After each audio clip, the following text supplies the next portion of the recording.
On a commencé à travailler sur un schéma urbain de caractère dans le cadre des cités comtoises de caractère.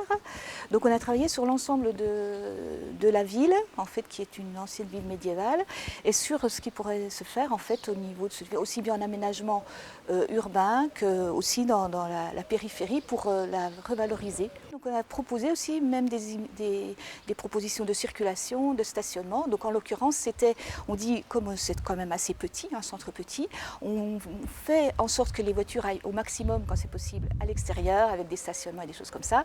Et à l'intérieur on essaie de donner le maximum aux piétons et par là même au commerce, puisque à partir du moment où on dégage l'espace, eh bien, on donne la visibilité des commerces. On a choisi des matériaux pour l'ensemble de la ville parce on voulait une homogénéité en fait dans les choix, qu'on sache quand on entre, on est dans Marnay, on retrouve partout les mêmes matériaux, mais par contre on les décline en fonction de l'espace où ils se trouvent. Alors par exemple, on a choisi la pierre, le calcaire pour tout ce qui est bordure, même banc, etc.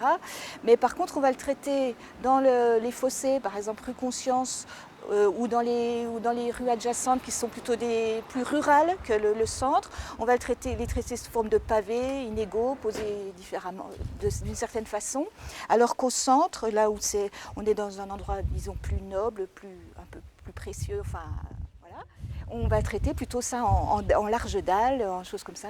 Voilà, on adapte, on utilise le même matériau pour avoir le même vocabulaire, mais on l'adapte au lieu où il se trouve.